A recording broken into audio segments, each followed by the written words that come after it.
Hello, everybody. My name is Felipe Vilela, the co-founder of Regenerative. Welcome to this session of the Nature for Life Hub on transforming food production toward a climate-resilient and regenerative food system. Our mainstream food systems are broken. They are unsustainable for people and the planet. At our current rate of depleting topsoil, we have fewer than 60 growing seasons left to produce enough food for the world. We have greatly reduced the genetic and crop variety that are the basis for our food systems. We have already lost 3 out of every 4 crop varieties around the world in the past century, and 60% of our calories comes from just 4 single crops: wheat, rice, maize, and potato. And the genetic diversity of these crops has been drastically reduced by up to 75% for rice and 70% for maize. And the way we are producing food is driving extinctions and accelerating climate breakdown. We know that we must transform our food systems, but how? In this session, we will explore 4 main solutions that point the way toward a more resilient, just, and nature-positive future for food. To kick off this session, let's begin with the first solution: promoting agroecology and agrobiodiversity.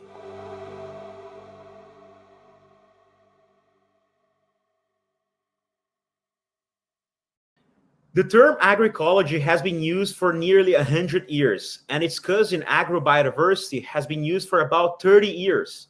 But the practices of agroecology and agrobiodiversity have been with us for millennia. In short, agroecology is the application of our understanding of ecological processes to agriculture. And agrobiodiversity is a full variety of biological diversity that underpins our agricultural systems. But do not take my word for it. Let's first hear from one of the world's leading experts in the field of agrobiodiversity, Mr. Ibrahim Thiaw, Executive Secretary of the United Nations Convention to Combat Desertification. And then watch a short video about why agroecology and agrobiodiversity are so important for our climate resilience.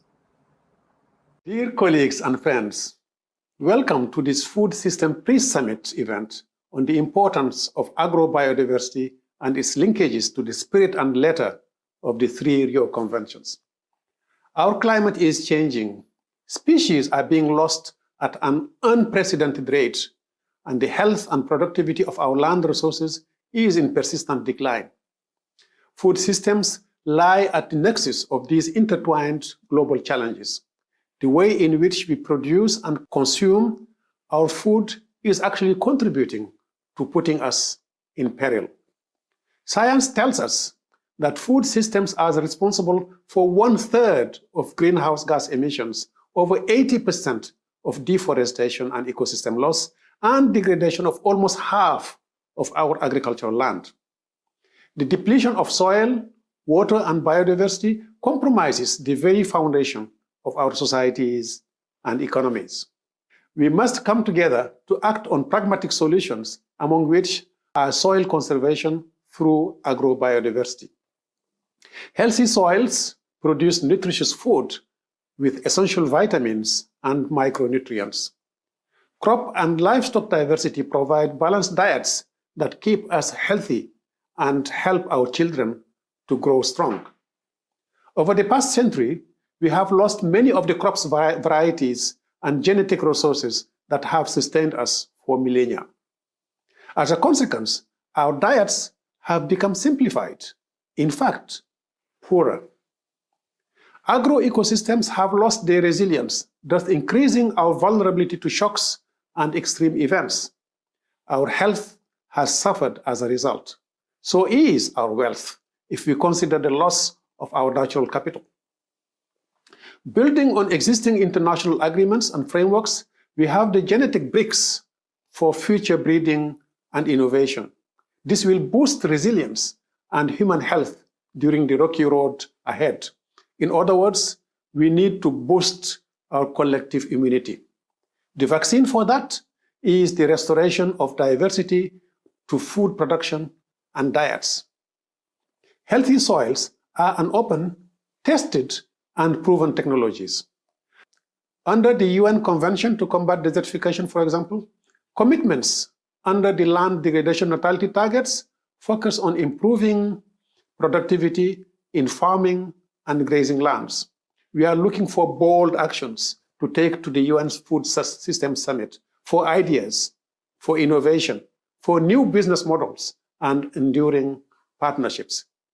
We may have missed the best chance to avoid a crisis. However, to avoid transforming the crisis into a catastrophe, the second best chance is now. Thank you.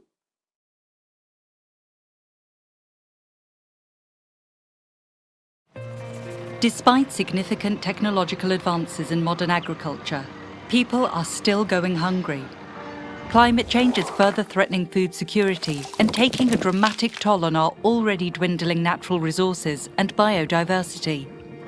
We must ensure our food systems continue to nourish us in the long run, while also reducing greenhouse gas emissions. To achieve that, we need to make them more resilient and sustainable. Resilience determines how robust food systems are to changing conditions and external shocks. It is an interplay of social, ecologic, and economic aspects. Food system resilience is defined according to 13 indicators that range from diversity and connectivity to reflection, shared learning, and economic profitability. Since we can only achieve resilience systematically, any missing component weakens it. Based on a comprehensive analysis of scientific studies and 2 case studies in Kenya and Senegal, our report shows how agroecology, as defined by FAO's 10 elements, strengthens resilience and supports a low emissions pathway. The results show that 3 components stand out in agroecology's resilience-enhancing potential.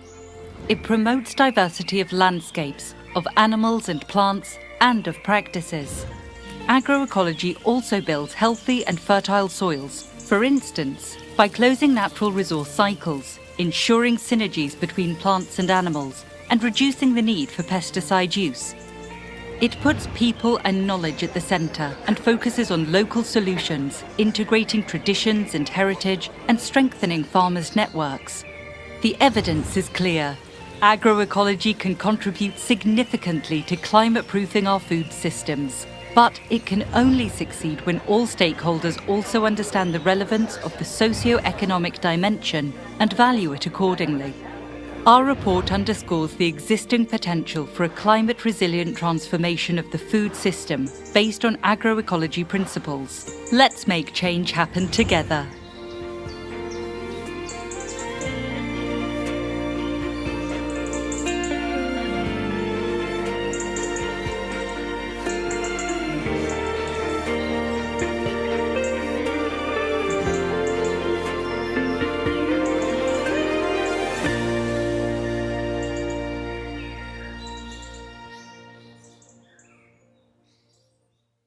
Shifting toward a more diverse, resilient food system will require a number of major transformations in how we grow our food.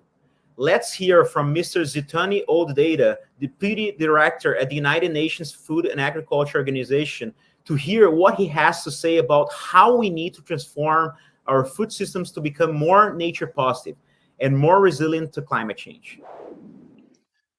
Both hunger and the impact of climate change around the world are on the rise. We need to build a resilience to shocks and crises.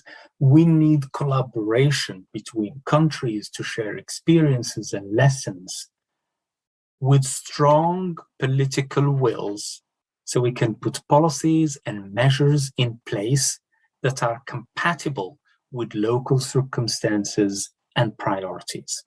This is why in FAO, we have the hand-in-hand initiative that allows countries developed and developing to help each other, to share experiences, to share technological innovation and data.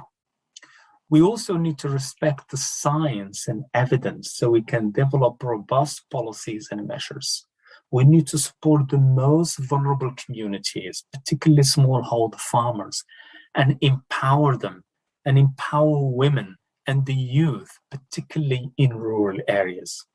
And we need to improve our forecasting techniques and tools by investing in the use of technological innovation, digitalization, and climate smart practices. 80% of the world's crops depend on rainfall. So most farmers would benefit from these techniques and tools so they can produce their crops better and improve their incomes and livelihoods. We have heard about how we need to transform our food systems to embrace principles of agroecology to increase agrobiodiversity, and how this can help make us more resilient to climate change. But what other benefits might we see from these transformations? Let's hear from Ms. Steri Sprinkle-Hippolyte, Restoration Science Director at Consultation International, to see what she has to say. Hello, I am Stari Sprinkle-Hippolyte, the Restoration Science Director at Conservation International. Agroecology and agrobiodiversity both contribute to food and livelihood security and are critical for climate adaptation and mitigation. For example, in polycultures, plants provide protection from extreme sun, rain, and wind, and deep-rooting crops are more likely to be able to produce food in drought conditions, increasing climate resilience.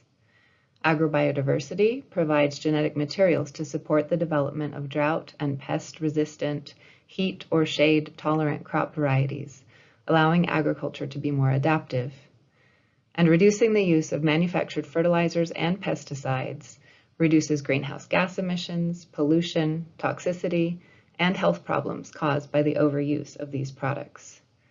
This will help us achieve numerous sustainable development goals for the benefit of current and future generations. Key transformations we highlight in the exponential roadmap for climate-smart agriculture include improving nutrient cycling by composting crop and food residues or feeding them to livestock and then using them to enrich the soil. Using cover crops and mulches to protect the soil from erosion, increase soil fertility and carbon, and incorporating more trees into agricultural systems. These transformations are based on traditional farming practices. They do not require new technologies. So with the right market opportunities, financing, technical assistance, and enabling policies, most farmers could adopt these changes immediately. Conservation International has many different initiatives promoting agroecology and agroforestry. Agroforestry is a part of CI's restoration agenda. For example, as an implementing partner of the MasterCard Priceless Planet Coalition, we aim to restore 100 million trees around the world with different restoration methods, including agroforestry. We expect to find that ideal agricultural landscapes with optimal agroecology adoption will more closely resemble the natural landscapes which they occupy and store significantly more carbon. Thank you. Fostering agrobiodiversity is important, but how? Practically, can we do this? One of the most important steps we can take is to maintain the full diversity of seeds in our genetic arsenal, in order to have the best chance of adapting to climate change. To learn more, we will first watch a short video on the importance of seeds, and then we'll hear from Mr. Bilin Belay, coordinator of the Alliance for Food Sovereignty in Africa. Let's take a look.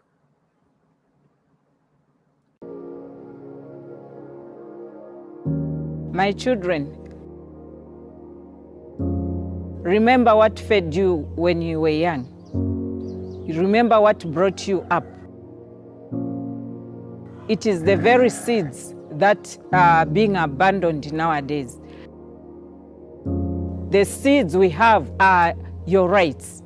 The seed we have are your identity. The seeds we have are your power. Do not rely on the other seeds that you don't know how they were bred. You don't know how they behave. They come in and phase out easily. I urge you to preserve the seeds. Remember to preserve and keep them for the next generation.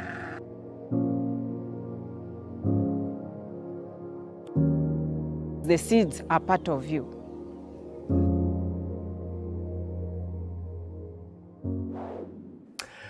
Transformation is needed and transformation is urgent. What kind of transformation? I think everything starts from defining the kind of the right narrative, we have to change the narrative from a productive-based narrative to a health, environmental health, and to a nutrition appropriate, and to human right based narrative. And we have to have the right policy for agroecology. We have to have the right strategy, and this right policy and right strategy has to be funded. And currently, only 2.7% of the funding from the European Union, for example, goes to agroecology. And we need structural change. We have to have the right structure. Then the question is, if we know that agroecology works and if it is beneficial to people and to the planet, what's holding it back? And what is holding us back? I think a number of things. The short-term thinking of our decision makers is one of the problem, because when they are thinking of the next election, it's not a long-term investment that they are thinking about. And a past dependence, we are already dependent on industrial forms of agriculture. We've bought the machines, the soils are used to chemicals and so on. But at the center of it is there are groups, there are people who benefits from the current food crisis, the nutrition crisis, the food shortage crisis, the health crisis, the environmental crisis, all the crises. There are those who are benefiting from this, and they are very, very powerful. So we have to struggle with them. We have to defeat the power that they have. I think in the end, when we do that, our planet and our health would be in the right direction. Thank you very much. We can find successful examples of agrobiodiversity and agroecology practices in local communities all over the world.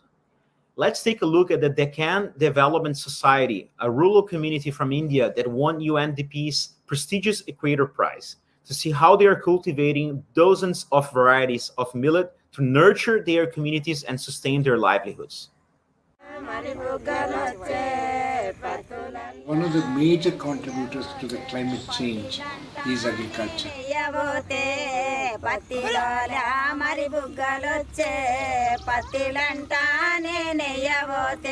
అయితే ఇప్పుడు కలిపి రకాల పంటలు వేసినామనుకో, సామంటే చిన్న ఏరే దిగుతుంది, అది బేగొస్తుంది.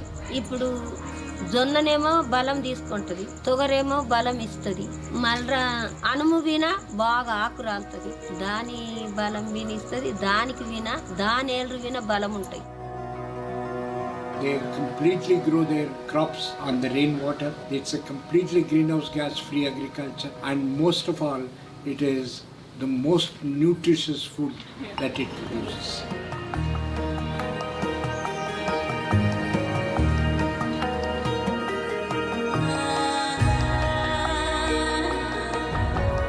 The more we understand the people's agriculture, the more we are convinced that this is one of the first solutions that they have for climate change.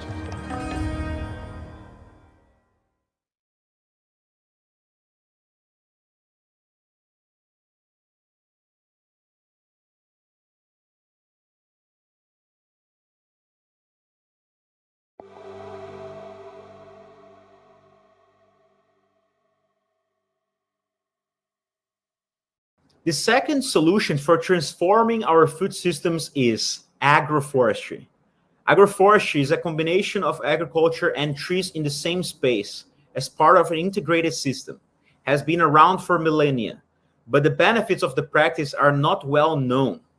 In fact, agroforestry systems provide enormous benefits to people and the environment. To learn more, let's watch this short explainer video.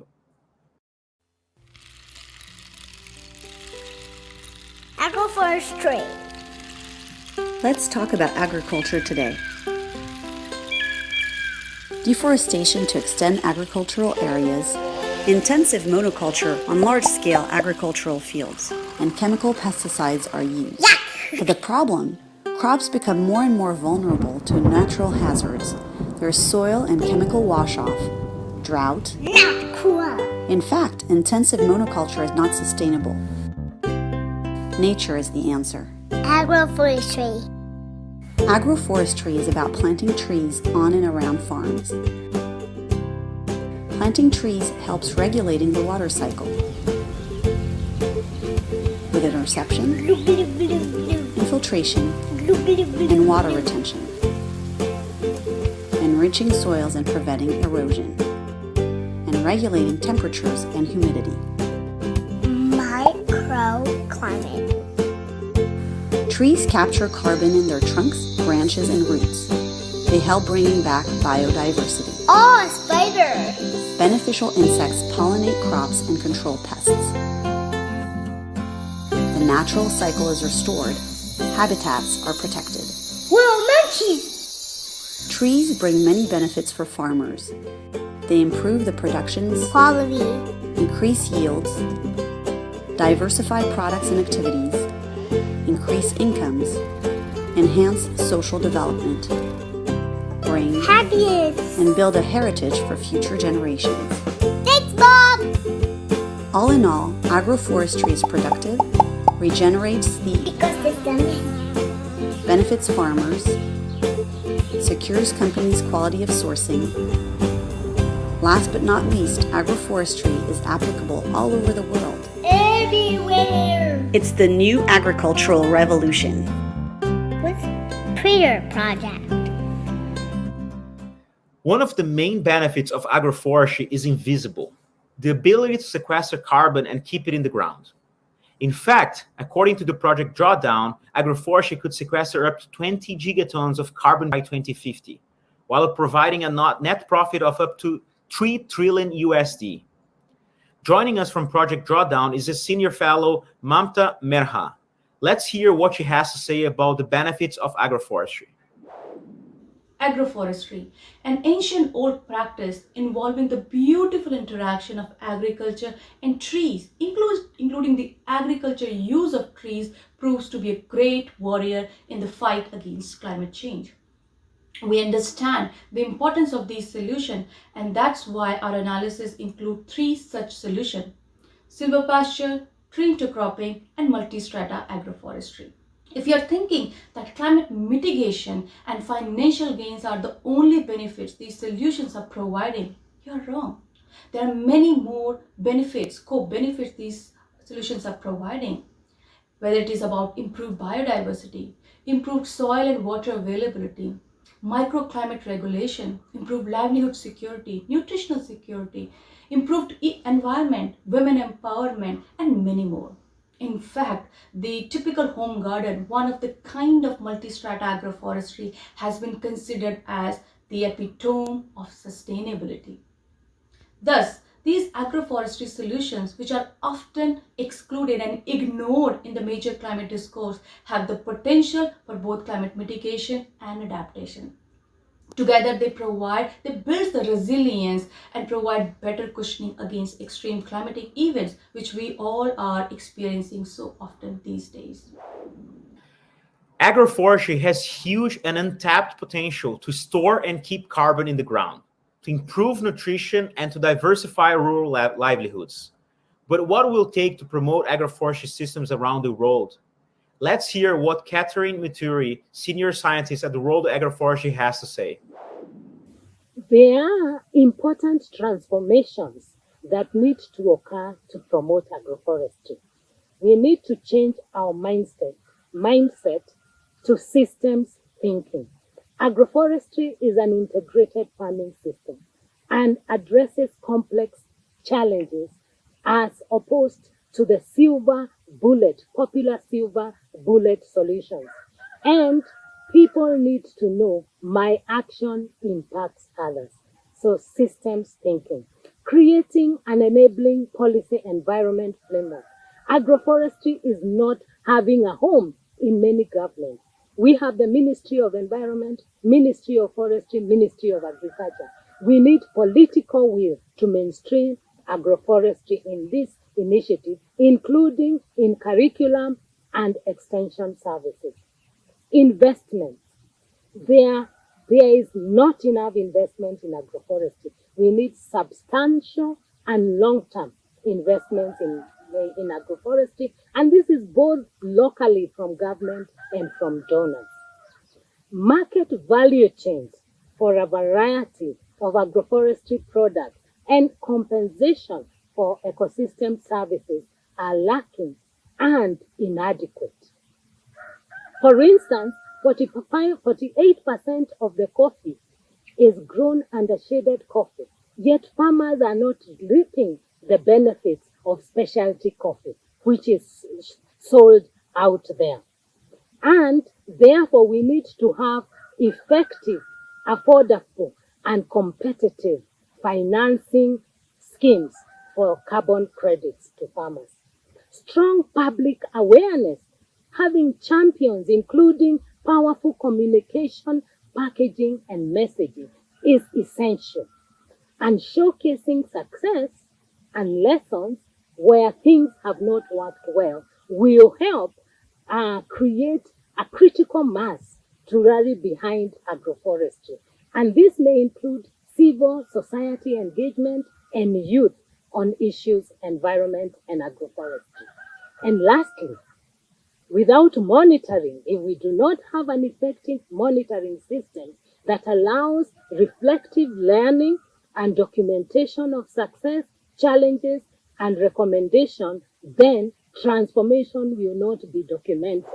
The theory of agroforestry is compelling, but what does it take to actually implement agroforestry on the ground? To answer that question, let's visit a community in the heart of the cloud forest in Guatemala, the Asociación de Forestería Comunitaria Yutzche.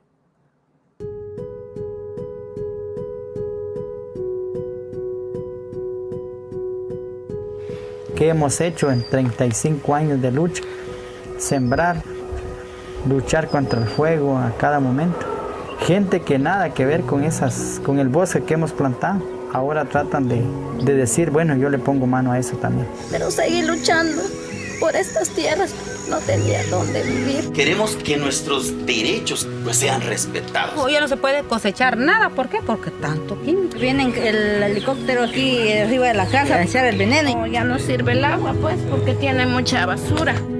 La asociación USCHE surge como necesidad de colectivizar las luchas comunitarias sobre la defensa del territorio, el respeto y el reconocimiento a las formas propias de organización comunitaria.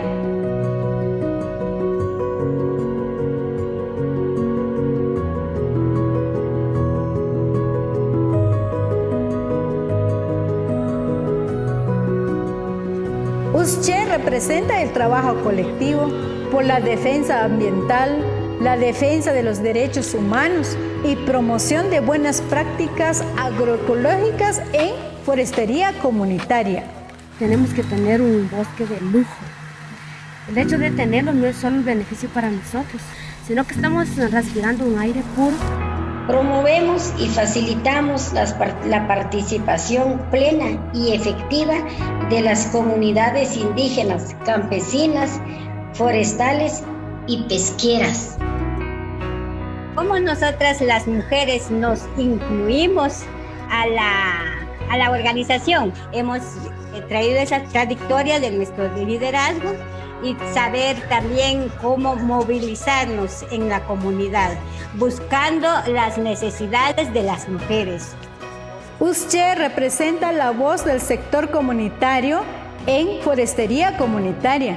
Se ha logrado la institucionalización de las leyes que favorecen al sector comunitario. Se ha logrado que se reduzca la deuda agraria de algunas comunidades en la costa sur, así como la restitución de tierras a comunidades indígenas. Además, ha servido como una plataforma de defensa a líderes y lideresas comunitarias que fueron criminalizadas por la defensa de sus recursos naturales.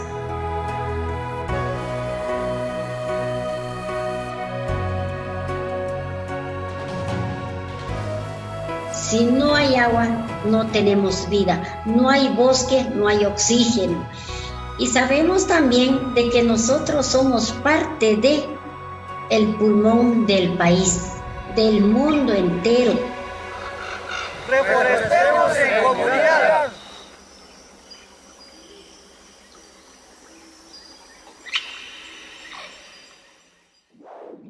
Agroforestry comes in all shapes and sizes.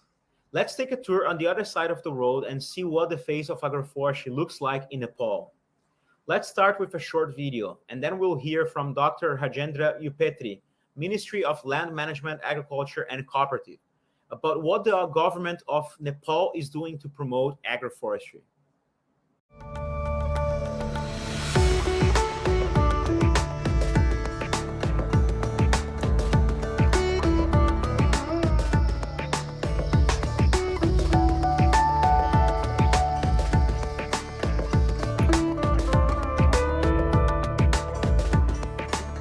यसमा चाहिँ हामीले अहिले चाहन्छौँ हामी 10,000 लिएर 13,000 बिरुवासम्म यो सामुदायिक वनमा रोप्ने हाम्रो चाहिँ कुरा छ अहिले। त्यसले भन्दा नि हामी 84 घरधुरीले हेर्दाखेरि हाम्रो 84 घरधुरी नै खुसी हुनुहुन्छ। 22 भनेको यो इच भयो। फाइदा चाहिँ यो चाहिँ अलैँची रोप्यो भने एक त हाम्रो यहाँका उपभोक्ताहरूले रोजगारी भयो, त्यहाँ काम गरेर जान पाउनुहुन्छ, रोप्न पोकल खन्न रोप्न, अनि अर्को गोडमेल गर्न, अनि त्यसबाट आएको आम्दानी चाहिँ हामी विपन्न जुन गरिबी छन् गरिबीलाई चाहिँ हामी 35% सामुदायिक वनबाट आएको आम्दानी 35% चाहिँ विपन्न ती गरिबहरूको लागि चाहिँ खर्च गर्ने भनेका छौँ। अनि हामी चाहिँ उहाँहरूको लागि आय आर्जनको लागि 35% छुट्टाएर उहाँहरूलाई दिन्छौँ। अनि हामी आएको पैसाले फेरि बच्यो भनेदेखि हामी 84 घरधुरीलाई समान तरिकाले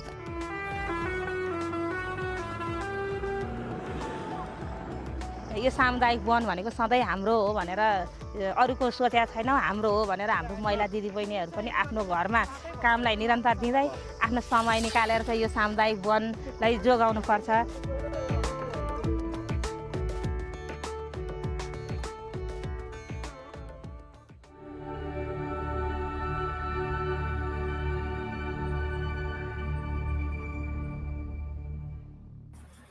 I'm based in the province 1. It is the eastern part of Nepal. This is a main commercial area, especially in agriculture. There is a lot of diversity. We have dairy farmings, we have cardamoms under the shade of the tree, with this tree, and several places we can see the salt technology, sloping agriculture, land management technology, terraces, rice farming in terrace. It is also conservation of water and biodiversity, several things. And government promotes like a cardamom farming under tree, farm forestry, and non-timber forest. Like, you know, especially in eastern parts of Nepal, broom grass is a very good source of income. And it also a good farming technology to protect the soils and decrease erosion, isn't it?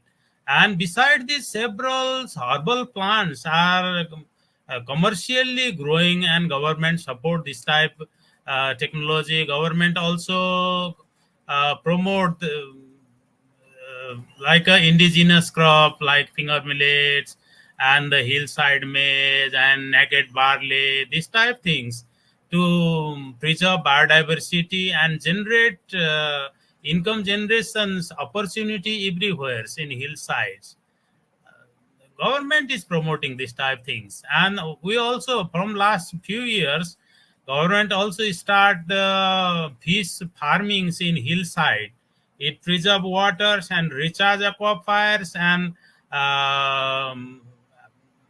make water availability in downstream. This type things is we are promoting intensively in hillsides. So to promote agroforestry and generate more and more income generation activity in hillside, provincial government and central government doing their work.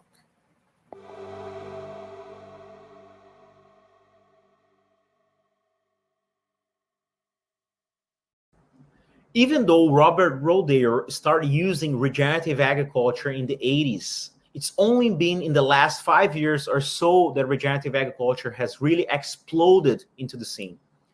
With a focus on building long-term soil health, using practices such as low-till farming, cover crops, intercropping, and crop rotations, regenerative agriculture holds the promise of radically transforming our relationship with modern industrial farming. Let's take a look at the short video to get inspired about what happens when we transform our food systems with regenerative agriculture. There's so much bad news about our planet, it's overwhelming.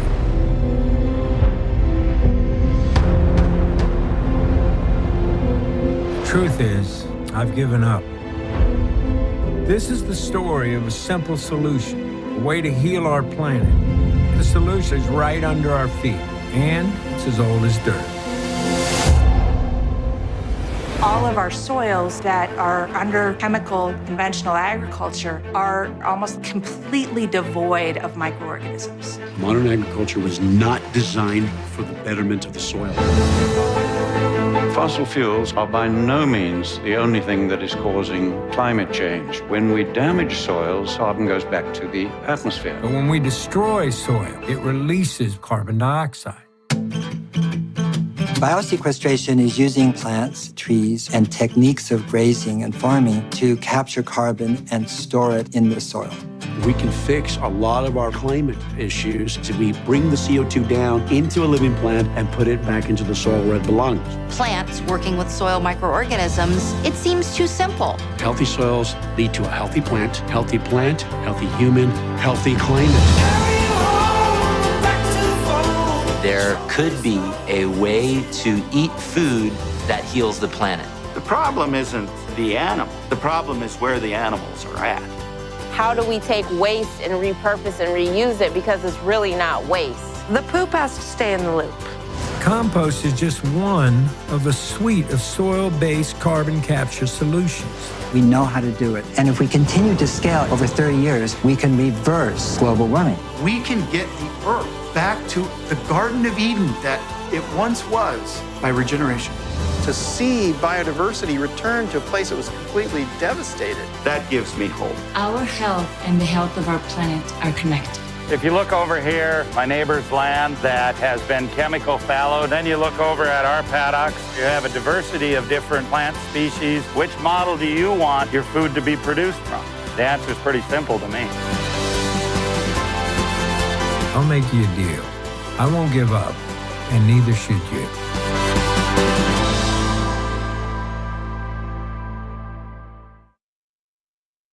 But what does regenerative agriculture has to do with the climate?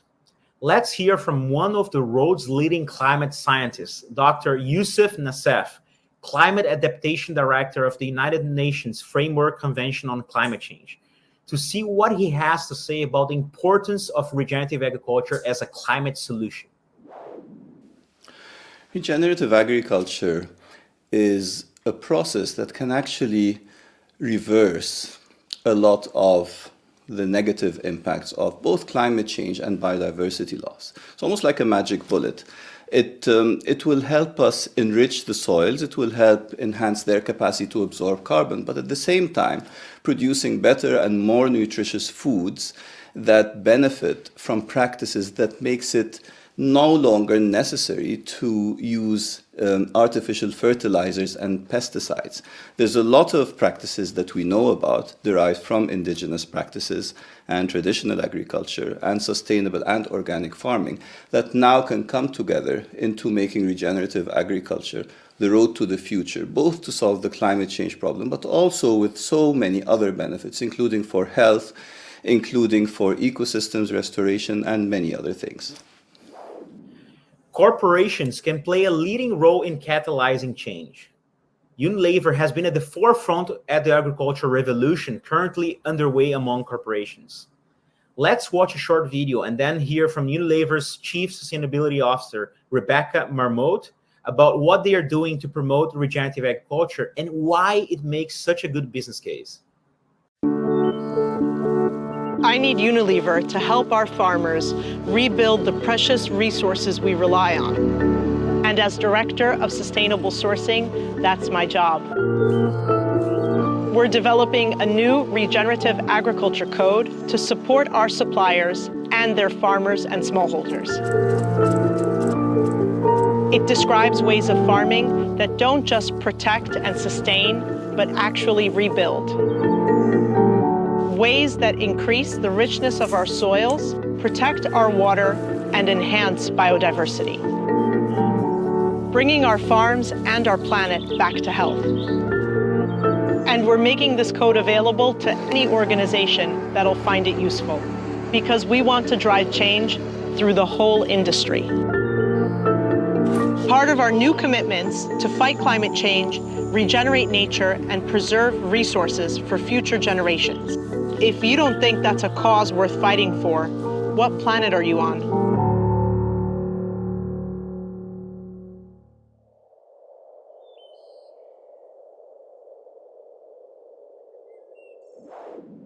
Unilever defines regenerative agriculture as a new approach to farming with an emphasis on regenerative practices that enhance soil health, reduce biodiversity loss, improve water quality, increase climate resilience, and enhance livelihoods. It builds on our Sustainable Agriculture Code, which was launched in 2010 and helped us to engage hundreds of thousands of farmers. And that's a really key point for me. It's about bringing together the environmental and the social dimensions. Why are we doing this? It's not just about protecting nature, but taking proactive steps to actually regenerate it. So the Sustainable Agriculture Code has been the basis for our sustainable sourcing at Unilever for a long time. It's an important guide to sustainable farming for thousands of suppliers, smallholders and farmers. But it wasn't enough to reverse some really worrying trends that we were seeing, like soil depletion, biodiversity decline, poor water quality, which is why we progressed to the regenerative agriculture principles. Regenerative agriculture isn't currently supported by a legal framework, a common definition, or a common data infrastructure. So it's difficult to compare and aggregate programs at an industry, regional and country level. And I think for farmers, the risks of transitioning can be daunting. We need better cost modelling to understand how it impacts their bottom line, and new funding mechanisms and incentives to accelerate transformation and enable new practices to scale. I think also it's crucial that we see much more of a shift back into small farms, regional agriculture hubs. So, for example, Unilever is working with the World Economic Forum and the World Food Programme in Kenya, across East Africa, actually, to develop food innovation hubs. So really looking at how can you advance crop diversification. What are my hopes for 2030? I think we need to get all of the key stakeholders around the regenerative agriculture work aligned. So for businesses like Unilever, it's about sharing through forums like the One Planet Business for Biodiversity, the WBCSD, and the Science Based Target Network. For governments, really thinking about what's their role with subsidies and how to scale. I think regenerative agriculture has got such a massive role to play in decarbonising our food systems. So the COP's coming up in November, COP26 here in the UK. So having countries include regenerative agriculture in their NDCs is really important. Ultimately, our ambition is to make regenerative agriculture the mainstream. So working with others around this common set of metrics that will really help to drive impact on the ground. Transforming practices from the ground up takes dedication and perseverance, especially if you're trying to influence government policies. Let's hear from Mr. Iskander, Director of the Agroecology Organic Federation Movement, whose award-winning community helped to influence the government to adopt regenerative agriculture policies in Kyrgyzstan. Men Aylar İskender, Agroecology Organic Federation direktör oluştayım. Bütün oyun 12. yılı юридикалық салу, Kırgızстандағы органик ыңғай шаруасын өніктіруге чоң салымын қосып келеді. Бұл органикалық шаруасы Кыргызстанда аябай чоң потенциал бар. Ошон үчүн биз ушул органикалык айыл чарбасын кандай өнүктүрөбүз, кандай ыңгайланабыз деп ойлонуп, мен ушул органикалык аймак моделин өкмөткө улуттук деңгээлде сунуштап бүгүнкү күндө ошол өкмөттүн стратегиясына ошондой концепцияларына кирип органикалык аймактарды Кыргызстанда жайылтылсын деген баягы чечим кабыл алынды. Бул дагы биз үчүн өтө кечиккендик. Анан органикалык аймак моделинин кандай өзгөчөлүктөрү бар? Биринчиден, органикалык аймак моделинде жалаң эле органикалык айыл чарбасын өнүктүрүү эмес, ал жерде ошол органикалык айыл чарбасын биздин улуттук баягы баалуулуктарыбызды, кааласалыктарыбызды, ата-бабалардан келе жаткан жаратылышка болгон мамилебизди эске алып, органикалык айыл чарбасын жүргүзүү, ошол бир айылды ошол модель аркылуу улуттук деңгээлде, эл аралык деңгээлде көрсөтүү биздин астыбызда турган максат. Экинчи өзгөчөлүгү бул органикалык аймак баягы жогору жактан элдерге, ошо жергиликтүү элге баягы мындай навязывать этилбей, ошолордун өзүнүн кандай мүмкүнчүлүктөрү бар, ошонун баарын эске алып, элдин баягы каалоосу боюнча элди чогултуп, чогулушунда токтом кабыл алып, аны жергиликтүү парламент бекитип берди. Үчүнчү өзгөчөлүгү бул органикалык аймак бүгүнкү күндө ошол жергиликтүү элдин баягы көп маселелерди чечиш үчүн чогулуп чечим ала турган платформа болуп калды. Мисалы, мамлекеттик структурага бул альтернативдүү баягы элдин демилгеси чечиле турган, карала турган платформа болду. Ошондуктан органикалык аймак модели бүгүнкү күндө коомчулуктан жакшы кабыл алынып жатат. Эми бул органикалык модельди бул улуттук деңгээлде мен жана айтып кеттим, бүгүнкү күндө бардык мамлекеттик документтерге кирип калды. Кудай буюрса, органикалык аймак Кыргызстанда бул кадамын арыштап астырылат. Эң негизги максатыбыз бүгүнкү күндө эл аралык деңгээлге чыгаруу.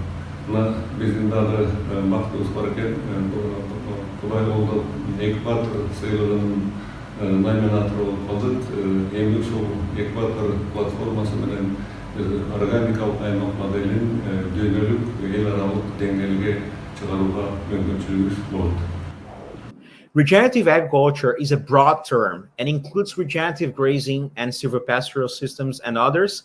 Let's take a look at the Green Chaco in Paraguay to see how communities there are practicing regenerative grazing.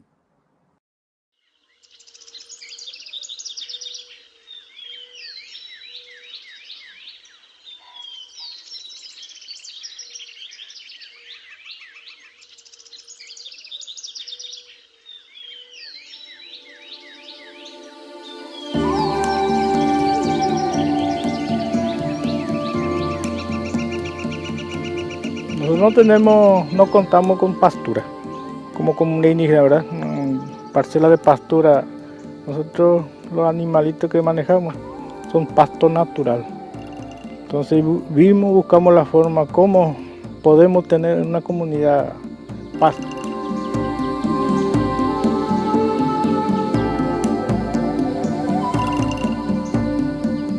La dificultad de operación de la ganadería en el Chaco siempre fue las temporadas que tiene el Chaco por sus características climáticas, que tiene largos periodos de sequía, casi seis meses de sequía, y también tiene por otro lado una producción bastante buena en los meses estivales.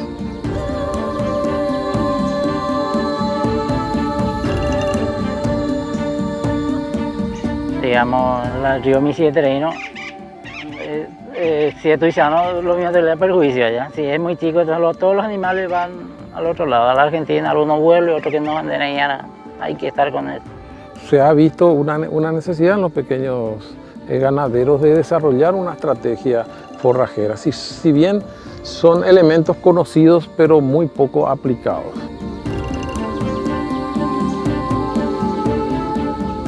Estamos trabajando con el proyecto Green Chaco, ¿verdad?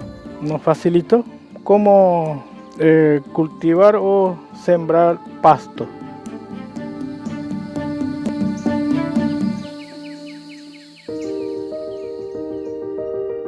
En verano lo vamos a aprovechar muchísimo eso, ¿verdad? En tiempo de lluvia, cuando hay pasto, entonces cortamos, hacemos el fardo, guardamos. La gente, la mayoría de la comunidad está contenta, hasta las mujeres ya tienen ganas de hacerlo. Rồi đem một práctica com a capi, mas para niños te hangma. Ao veio já não tinha não 6 mulheres. A bela não tinha não a coisa para trabalhar. Até o último não está 5. El desarrollo sostenible de pequeñas fincas debe enfocarse principalmente en el aumento de la productividad por área y no en el sistema tradicional de buscar el crecimiento productivo a través de la expansión de áreas productivas. Debemos buscar que el pequeño productor produzca más en menos espacio y con mejor calidad. Ahora nosotros estamos haciendo a mano, a una herramienta que puede ser machito asada, entonces el abono mantiene. Y eso es lo que el suelo alimenta. Y ahí nosotros lo que vimos es la realidad que podemos manejar así a mano. No se necesita echar montes ya. Nosotros reservamos entonces montes esos altos, grandes ya, árboles, ¿verdad? Entonces funciona. Si llegamos a lograr el objetivo que estamos trabajando, y creo que va a ser la primera comunidad que va a demostrar que se hizo así, que no se echa el monte con la máquina. Una comunidad que va a demostrar que todo sale bien.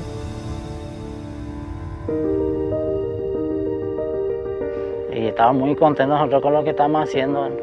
Queremos mejorar en la comunidad.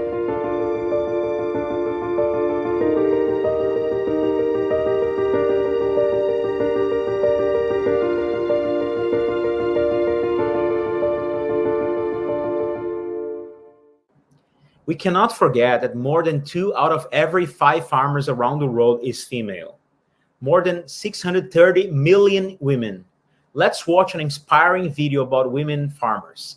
And then let's hear from Jael Pluskamp, a woman who is leading on regenerative farming and climate action from Vermont in the United States. I was saying we are the women and who produce 85% of the food in our homes and in our communities. So without us, then there's hunger. Because the mother is the one who goes out looking for food, who prepares the food, who feeds the family.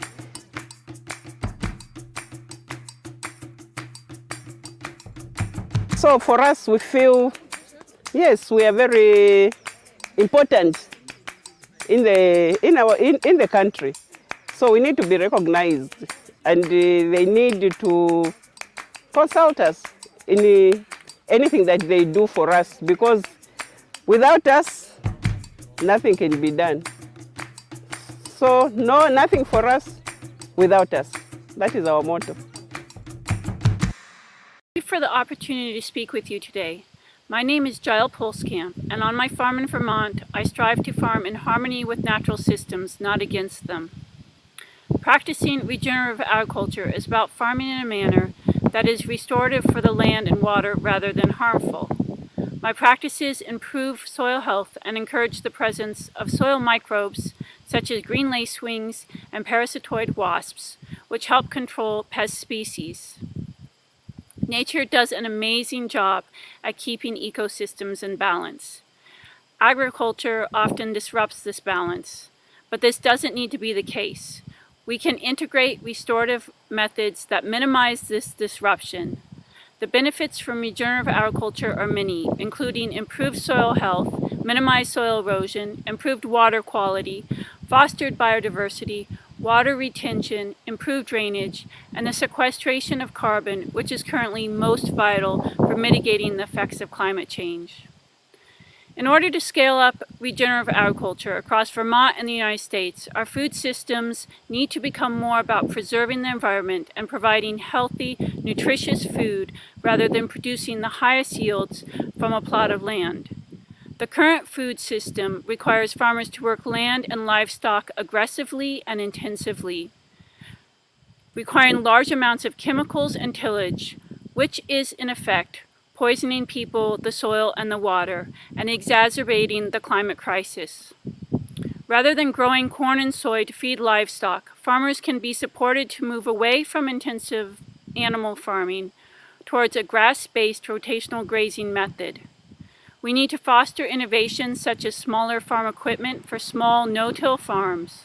We need to think at the state and federal level on how to organize incentives for farmers to steward the land in a manner that won't be extractive and destructive. With financial support, education, and innovation, farmers could transition to and maintain regenerative practices that ensure healthy standards of quality in their products that enrich the lives of those that depend upon them and protect nature. Thank you.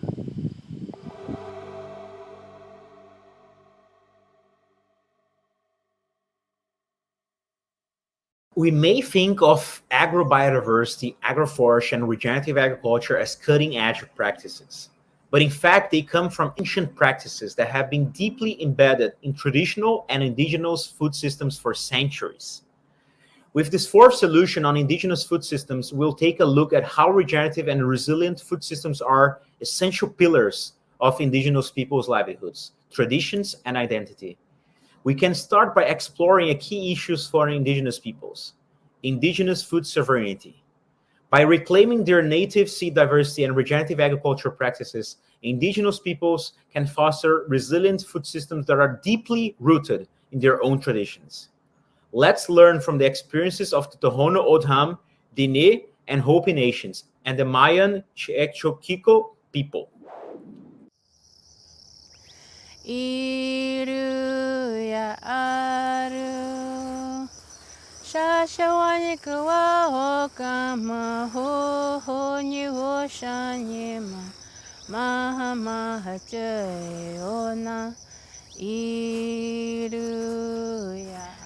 Seed sovereignty and the reclamation of our seeds, the repatriation and rematriation of our seeds back to our communities is so important, especially now in times of the pandemic, where we were able to see why it was so important for us to have our traditional foods and access to our traditional foods, not just to grow them and provide good food back to the community, but also to reclaim the health of our bodies in order to fight things like COVID-19. To experience the work of bringing seeds back to the people has been so healing and so powerful, and being able to see how we can also reclaim our ways of being self-sufficient and self-reliable on each other as a community has been really empowering to see through this work. And also with that, we stand firm in our belief in the United Nations Declaration for the Rights of Indigenous Peoples, Article 31, which states that Indigenous peoples have the right to maintain, control, protect, and develop their cultural heritage, traditional knowledge, and traditional cultural expressions, which do include our seeds and our foods.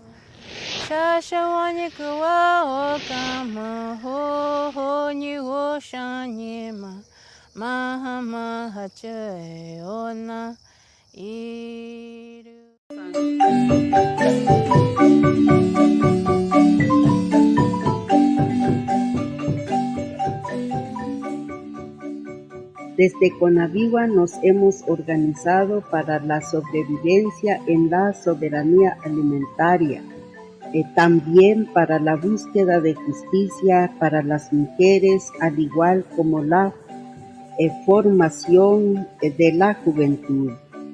Es tan importante para Conavigua ver este trabajo, puesto que las mujeres han logrado sostener una agricultura respetuosa y en armonía con la madre tierra, el bosque y el agua.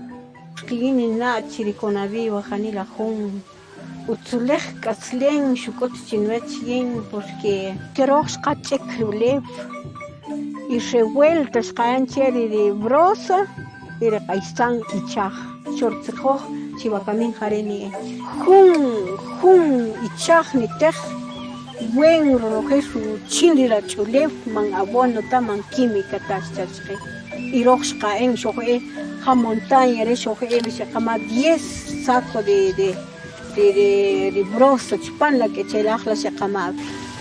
Y Bacamiga con a cabros y cada caticón, jarir revuelta, canche chupalulep, y jarir y por categoría está con abono.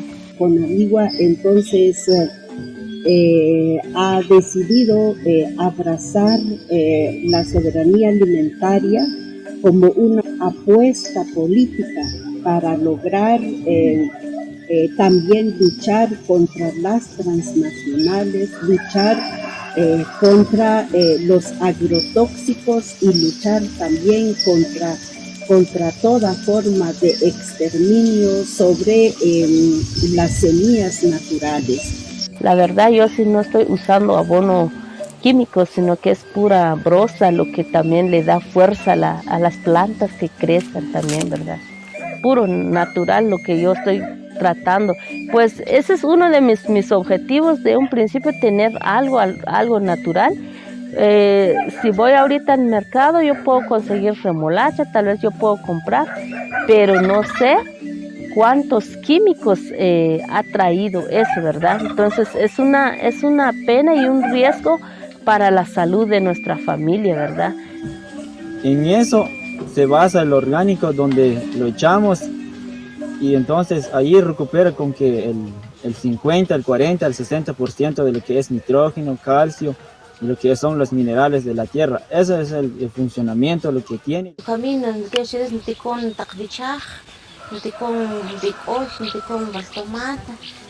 Cilantro. Y harini kasin chqech pan rechach kamin qoyak ilqe kamin y hari gune pues tan ko ena patinamet no que qoqi kincha ne qamape yo así tak semilla chqe y un agrónomo takte su otri de abona orgánico chqabach y hari chqakusach qanta qatikon pero shek ayen di kamin mahun tikon ta sa seri pa hop ne anu tikon porque esa rijo kiwin kowi mahun yata.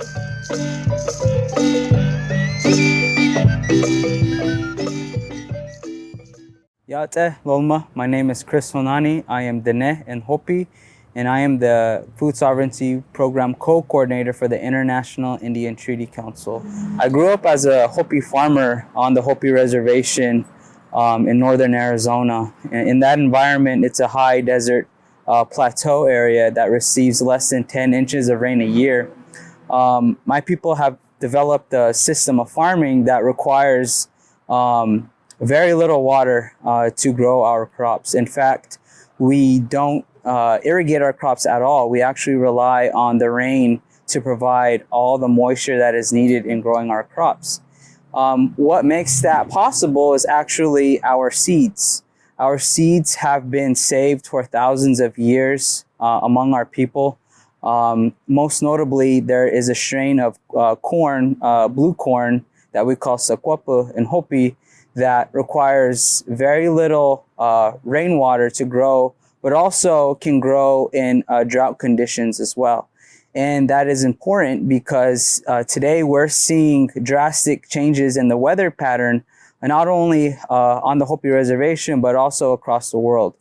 And so now we see our seeds as even more critical to ensure the resiliency of our indigenous food systems. My mother and my grandmother taught me many things about these seeds, about how to grow them, about how to save them, about how to eat them and how to share them. And so I would like for the world to know that to ensure the resiliency of our indigenous food systems, we must protect our seeds and we must share them with the younger generations who are going to inherit the world in the future. Thank you. Kokwa. Let's now look at another key aspect of indigenous food systems: intergenerational knowledge sharing and relationships. Through songs, myths, dance, and other rituals and traditions, indigenous peoples share their sacred connection with food and continue to do so with new generations. Their profound respect to plants and animals is at the heart of their social contract with the living world upon their livelihoods, health, economy, and culture all depend. Let's learn about the special connections to food systems experienced by Anishinaabe, the Sami, the Endorois, the Waki, and the Maori people. Ani, my name is Frank Etowagishik. I'm from the Odawa tribe in northern Michigan, right on the shore of Lake Michigan, right in the heartland of North America. I'm speaking today about our relationships to foods. When we say our prayers, we think about our prayers, and we always thank all the foods and for the physical, the mental, emotional, and the spiritual. the way they feed us is in all of these different ways. And we think about that, that's indicative of the way we think about all of our relationships with our foods. When my ancestors reserved rights and under the treaties, they didn't think of food as property. They didn't look at the waters like the waters you see behind me here. They didn't look at those waters and say out there and they say, those are our fish. Rather, they said that they reserved the right to fish. And that is the right to sing for the fish, to dance for the fish, to pray for the fish, to catch and eat the fish. They did these things as ways to show that there's a relationship with fish. And that relationship isn't just with the fish, but that relationship is with all of the natural world, with all of everything that we see. So when we think about our foods and we think about these things, that relationship is so critical to our culture. We don't think of the world as that we own it, rather that we're part of it and we have reciprocal duties to protect the water, to protect the waters, protect the fish, to protect the environment and all the natural world. An example of the kind of things that we do is when we're out on those waters paddling in the canoes where we're going different places for fishing and other things. Often we would sing a song similar to this. G mana na na na noden, G mana na na na gigon, G mana na na na noden, G mana na na na gigon, G mana na na na noden, G mana na na na gigon. My canoe is like the wind, my canoe is like the fish. And that's the kind of thing that we might sing when we're out on those waters. So important to remember all of these relationships. Miigwech. I believe every culture, indigenous culture, have stories for kids. And I would like to share with you a Sami story that was told to me by my mother and grandmother. It's of course simplified for the occasion, but it goes as this. Since the beginning of time, the humans and reindeer made an agreement, a sacred agreement, that the reindeer would provide for us everything we need, our food, our clothing, our transportation, our security, and even our worldviews, teaching us our ways. And in return, we should provide for the reindeer pasture lands throughout the year and protect the reindeer from predators. And most specifically, when we are to kill a reindeer, we must do it swiftly and not like a wolf who tears it apart. And in this way, we agreed to take care of each other always. And this agreement cannot be broken. This is a type of social contract between humans and reindeer, or if you will, humans and nature. And it illustrates, of course, our people's relations to nature, our food security, and how our food is situated within wider food systems. Reindeer herders' food sovereignty rests on this social contract with the reindeer, upon which we are completely dependent. It illustrates what mainstream society today calls animal welfare, but more importantly, it illustrates the need of being respectful with nature. And it warns us what happens if we are not.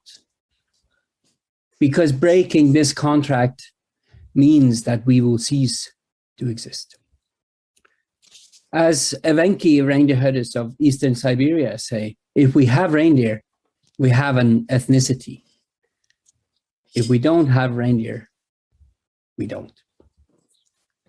So for us as indigenous reindeer herders, our food represents really everything that is important to us. It's the foundation for life itself, of course, common to all humans, but it's also about our health, physical and mental.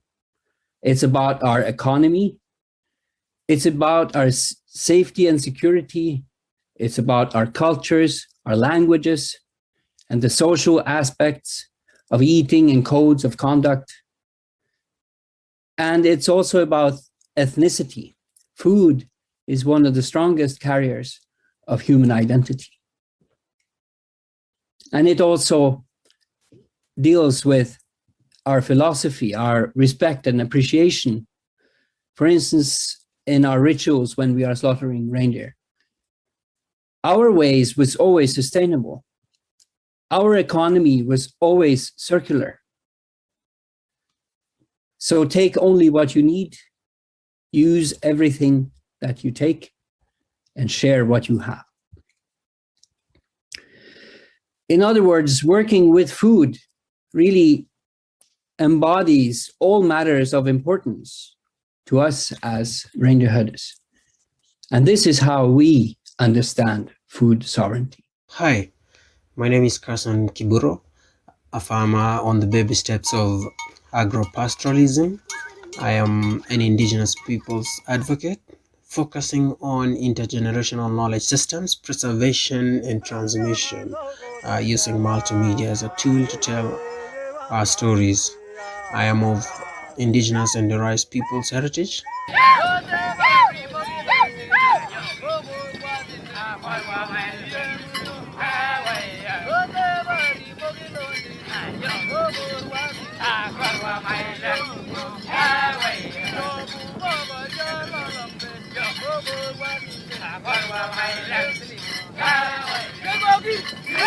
In this short video, I share with you our food systems and link to nature and biodiversity. Have a look.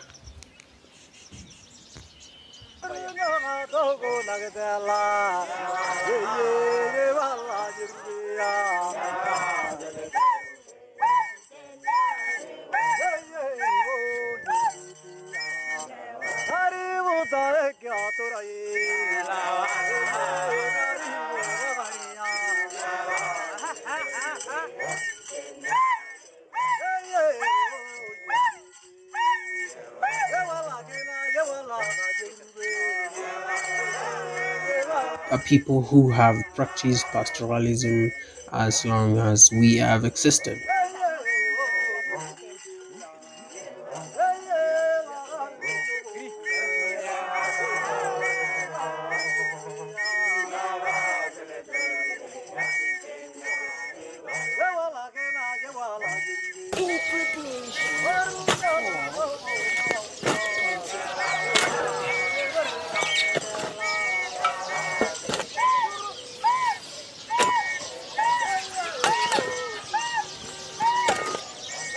This is beautiful.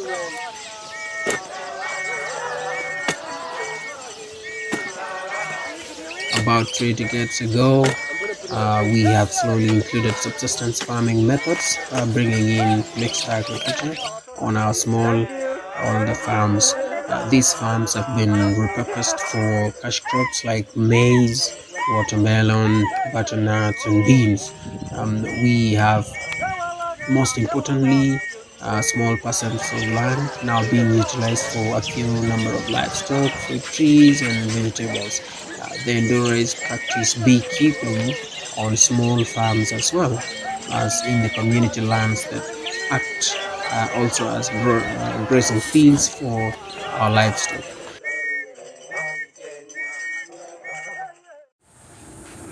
While growing traditional plants, it's part of our tradition as Yaquis. Something we always did, and we plant squash, beans, basically any kind of food or fruits that can get us by. This is what we've been doing for a long time, generations and generations, planting, growing food for our families, and just surviving. I actually like working with my elders because you learn more, they teach you more. They could give you tips, maybe easier ways of knowing things. Like my Nana Steel, I work with him, so he's showing me how to plant, how to pick foods, how to plant right, how to move the dirt, how to pick nopales, the cactus. This squash right here is coming out. this baby one. Different beans, plants. There's apricots, there's the nopals, there's also tomatoes and everything, watermelons, a whole lot of different foods. Mira, mijo, vamos a hacer esto, vamos en esta manera. Eso es para que la plantita crezca, que desarrolle.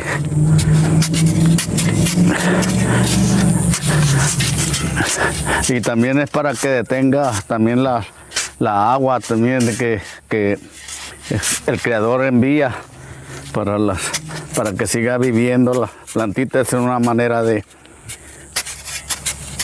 conservar y es tradicional. En nuestra comunidad lo siembran mucho y es muy rendidor y es muy bueno. Ya en alimentos pues ya es una cosa muy riquísima y por eso yo los invito a que hagan su jardincito también para que tengan lo suyo. Este es el tipo de frijol de Black Eyes. En nuestra comunidad le dicen el yurimuni, como el yurimuni, pero ese es tepari, para que pues también hagan su jardincito para prevenir enfermedades, para que tengan su autoconsumo, que es esencial para nuestras comunidades. Así como lo está haciendo el sobrino, está queriendo aprender y hace la lucha. Y sobre más adelante yo creo que él va a ser el fuerte, porque apenas él va empezando, está joven. Aunque yo todavía tengo fuerzas para verlo, para enseñarles. Y con gusto, si gustan venir aquí por la casa también a aprender cómo se siembra, cómo debemos de rescatar esos conocimientos que nuestros antepasados nos dejaron. Y creo que es muy valioso para nosotros. Esto no tiene ningún precio, al contrario, el precio que nos brinda la salud y que lo sigamos trabajando para bienestar de nuestras familias.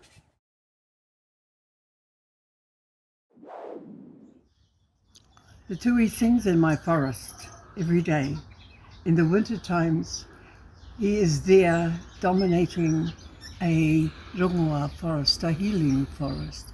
The healing forest of Māori, that is so important for us, just to learn to live with our forests, because our forests have been devastated in this country, and Pinus radiata replaces the beauty of a forest like this. This forest sits at the back of my home, where my mokopuna, Kane and myself planted our forest so that we could live and learn the healing power of our trees, our beautiful trees. You have Cody in this forest.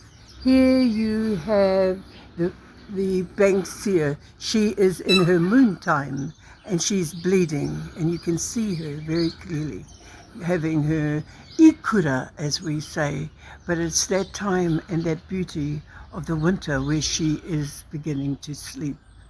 So I want to say that it's so important for Māori and for Indigenous peoples of the world to know the healing plants. As here in Aotearoa, we're just being finally in the Taitokiro, in the Great North, they are finally acknowledging and putting a rongoa healing clinic within the hospitals there. So it is a lot of work being done by the people of the whenua.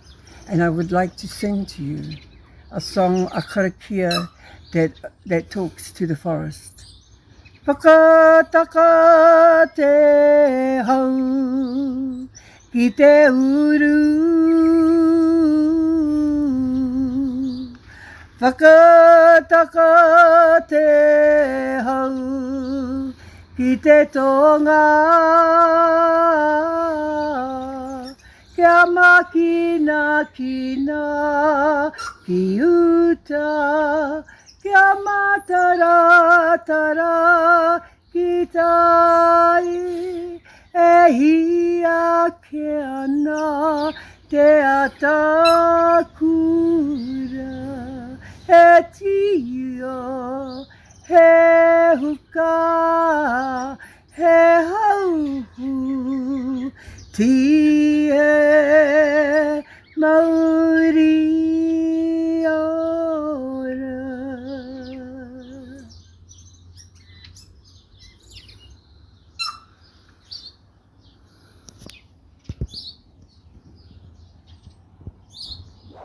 It's inspiring to hear the songs and stories and see how traditions play a key role in sustaining this special relationship between indigenous people and nature by passing on to the next generations. To wrap up this segment on indigenous food systems, let's discover the results of the extensive consultation process led by the International Indian Treaty Council on Indigenous Peoples' Concerns, Values, Traditions in Relation to Food Systems. This spring, when the International Indian Treaty Council was approached by some of the key organizers of the United Nations World Food Systems Summit, we had already expressed concerns very publicly with the way that the summit was being organized. First concern was its lack of attention and focus on any kind of human rights or rights of indigenous peoples. The second was a lack of clear mechanism for the input of indigenous food producers who we felt needed to have a voice in any kind of legitimate process on this topic. And the third was the undue influence, in our view and the view of many others, of corporations through the World Economic Forum and other kinds of corporate input that were promoting the kind of food systems and structures that were actually a large part of the problem for small food producers, including indigenous peoples. But when we were given an opportunity to ensure that there could be broad input, we decided to go ahead and organize ways that indigenous food producers could have input and express their concerns, but also their proposals and recommendations, and what kind of commitments they wanted to see out of the governments involved in this United Nations Summit. So from middle of May to middle of June, we organized a global online survey. We put it out in 7 regions and 5 languages that indigenous people speak in addition to their indigenous languages. And we also had an online Zoom consultation in which indigenous peoples from all 7 regions participated at the end of May. And we got a total input reported by consolidated responses from over 3.5 million indigenous individuals. 75% of them reported to be food producers themselves. They were from 28 countries and all 7 regions, reporting 5 different languages. And we thought that number of reported individuals being represented seemed very high, but when we looked at the organizations that were actually reporting, for example, the chief of the Chakma people of the Chittagong Hill Tracts in Bangladesh represent 1.6 million people. The Coordination of Indigenous Peoples in the Amazon represent more than 1.2 million peoples. We also got many responses from family farmers and fishers representing 15 family members. So there was a range of food systems, a range of regions, and a range of responses. And it was very important to us to highlight this input when we went to the pre-summit in Rome, but also when we reported back to the organizers. One thing we saw was that about 80% of the indigenous respondents said that their food systems and their practice of food sovereignty had been negatively impacted by human rights violations. But very significant for this discussion is that 98% of the respondents said that their traditional knowledge systems, their traditional practices, indigenous ways of knowing, ways of producing food were absolutely key for the resiliency of their food systems. In addition, 99% of the respondents from all over the world said that the transmission intergenerationally of indigenous food practices, whatever food system they were from, was also essential for the resiliency of their food systems. At the end, the indigenous respondents recommended that there be 5 commitments that come out of the World Food Summit, and they called on states, the UN system, and corporations to commit to respect and uphold and fully implement the rights of indigenous peoples that are required for the resilience of their food systems. They called on states and the UN system as well as corporations to commit to ensure the protection of the environment and biodiversity that are also essential for the resiliency of their food systems. They also called on the UN system to support indigenous people's self-defined responses to preventing crisis situations and mediating crisis situations, including climate change and the COVID-19 pandemic. And they called on states to commit to implement measures to effectively safeguard indigenous peoples' knowledge systems and traditional practices. They also made a commitment from the indigenous peoples, which is to continue to commit to intergenerational knowledge sharing and ensuring the involvement of children and youth in the practices that are essential to ensure the resiliency of our food systems now and in the future. Thank you.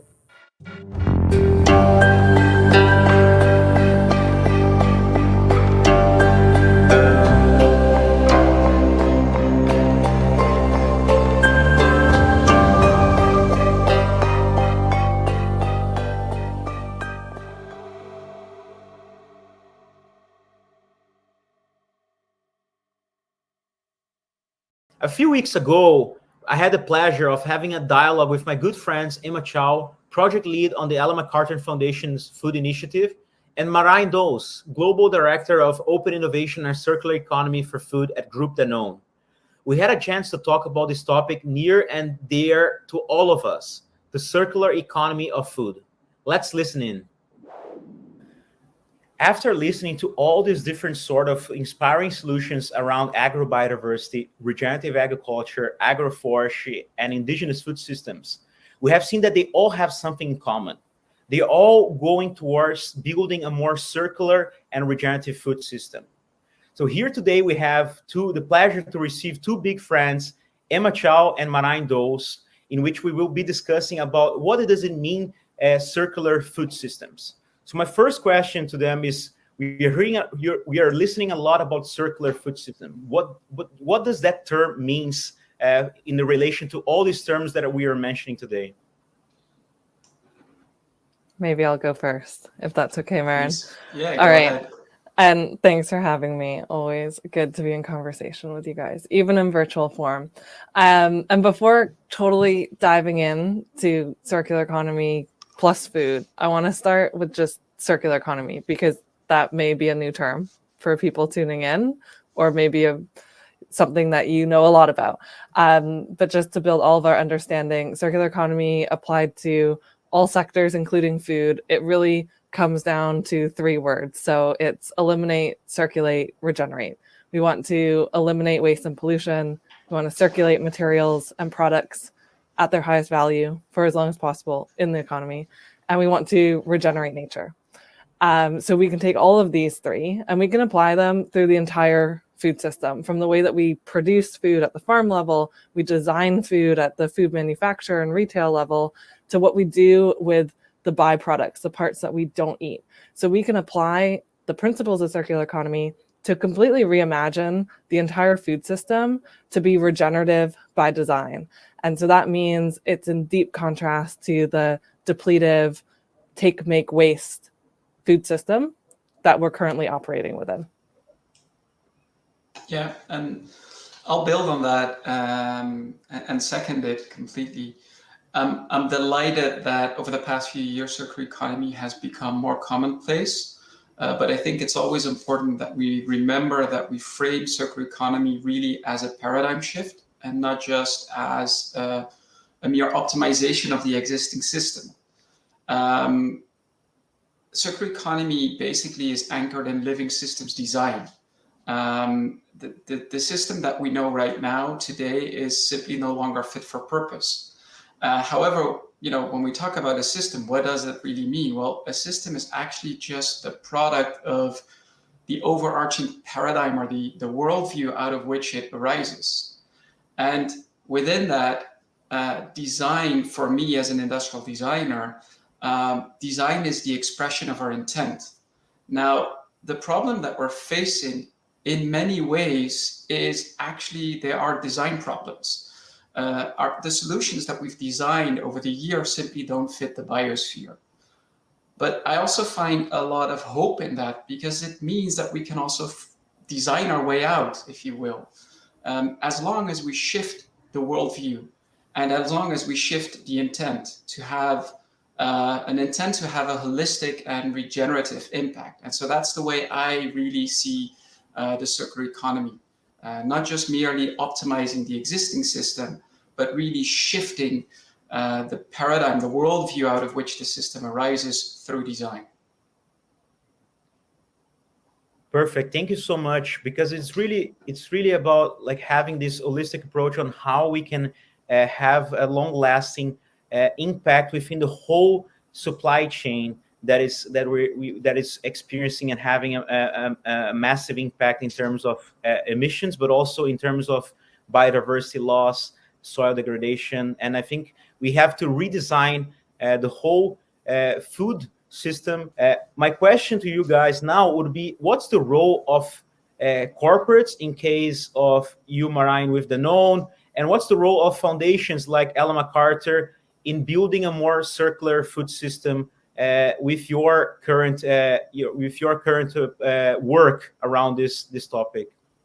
Yeah, I'll start and talk about corporates for a second. So every actor in this systemic shift has to take its responsibility.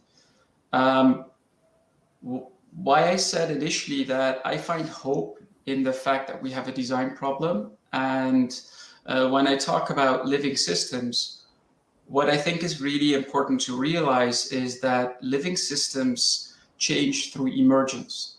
So all you basically have to do is change the goal, the reason why you're designing, the design brief, what am I designing for, and then you experiment. And in contrast to the way we currently look at the world very mechanistically, where you could predict change and some central organism holds the power to the system, in a living systems, that's not the case. And so everybody can be a catalyst of a larger systems change. And we know, and we've heard today, many speakers highlight the issues of the food system, the contributions of the food system. But we've also heard, for instance, from Project Drawdown, the opportunity that we have to actually drive first towards restoration and then on towards regeneration. I think as food companies, ultimately we are part of a value network that needs to steward land. We want to enable the consumer to be able to vote for the world that they want. But we can't do that alone. We're going to have to develop these products. But when we develop these solutions, these products, we need to work together with retailers, with the entire supply network, but even with the financial sector to make this shift. And what we need for that as well are NGOs and foundations like Ellen MacArthur. So. Well, you've given me a good platform to build off of, Marijn. And yes, us as the Ellen MacArthur Foundation, we can be a bit confusing because we have foundation in the name, but deceptively, we're not a grant-making organization, but we are a global charity. So it can be a little confusing. So just to clarify, when I'm using the word foundation, this is where I'm coming from here. And so for us as the Ellen MacArthur Foundation, we really focus on doing three things. One is inspire the world, inspire industry, inspire policymakers, every key actor with the big idea of what circular economy is and how we can move to a completely different positive vision of the future. So that's one thing. The second is to demonstrate that this can be done, that it's not some grand far off idea that's idealistic and romanticized, but actually this can be done. And look, we're already doing it today in pockets, but there's a lot that needs to be done to scale it up. So we work in our project team. So I lead our work on food to work with key actors in the system, including industry-led solutions, to show what is possible and that can be done, and to give a new North Star for the entire system to be moving towards. And then the last is about mobilizing system solutions. So you can see that, for instance, in our plastics work, which is one of our oldest sector-focused programs, where we've mobilized over 20% of the plastics packaging industry globally to sign on to very ambitious 2025 targets and create unprecedented level of transparency with reporting. And that just hadn't been done before. Is there a lot more work to be done? Yes. But that's really where we see our role, is to cut across all of the key actors, because we're able to play that role and work with very diverse organizations every day towards a common positive vision. Perfect. Thank you so much for that. It really resonates also with the part of like the link between the inspiration and also mobilizing the industry is something that is so key, and how can we really engage people in the field to see the impacts, and also the whole the whole wisdom behind this kind of elements of circular food systems. So it's really incredible to see this link between the Ellen MacArthur Foundation approach on inspiring, demonstrating, and mobilizing with the current needs for us to activate change in the food industry. So really a special achievement, and I'm really happy to hear from you guys more and more. So guys, something I really would like to have a final question is we're thinking out of 2030. What is the vision that you guys have, and how can we head towards a more circular food systems and activate change in the industry? So what would you guys like to see happening? Let's pretend we're here in 2030 now.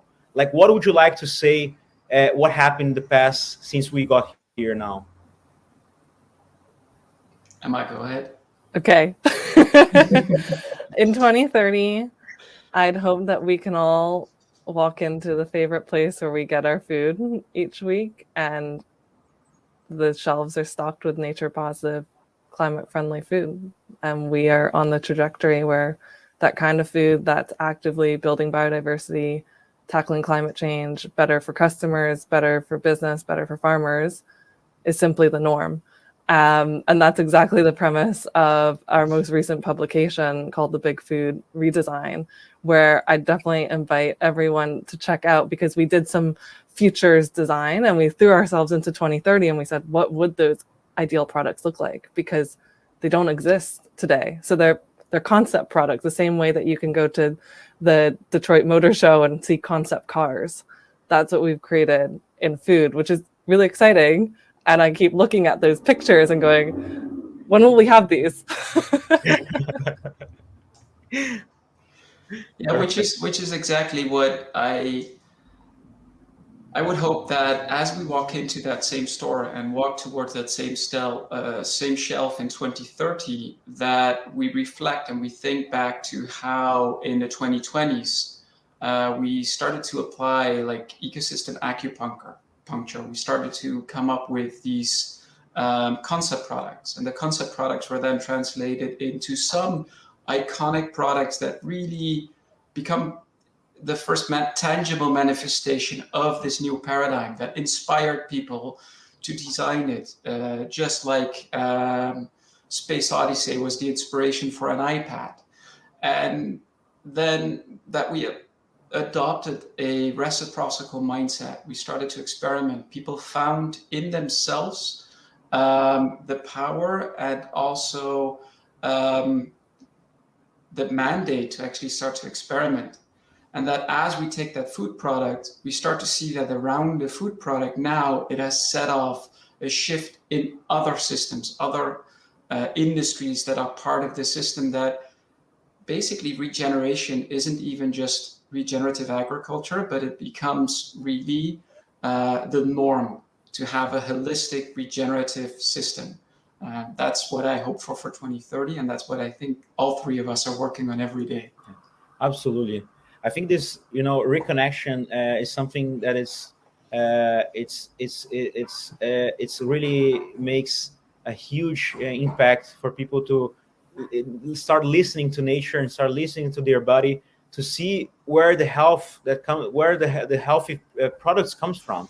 And I think if you allow me to also share my 2030 dream, which is extremely similar to what you guys are also describing, is that I really hope we can see the consumers like being more aware of the products they are eating, the products they are wearing, the products they are putting their aromatics they're using, everything that comes from every single industry that comes from soil, that they are reflecting about the impacts that on nature, the impacts on their body and on the planet, so that we can really have a positive agricultural system in the future. And we're doing this together, I'm sure, and it's just gonna grow. So I'm really happy to have both of you here today to bring lots of inspiration, demonstration, and mobilization towards regenerative food system. Thank you so much, and I hope that we see each other very soon. In real life. Thank you. Thanks. And there you have it. It's time for us to transform our food systems. It's time to take action. It's time to decide where we want to be in our future. Thanks for joining us for this virtual session, and please visit the Nature for Life Hub to learn more about what you can do to work towards a nature-positive future.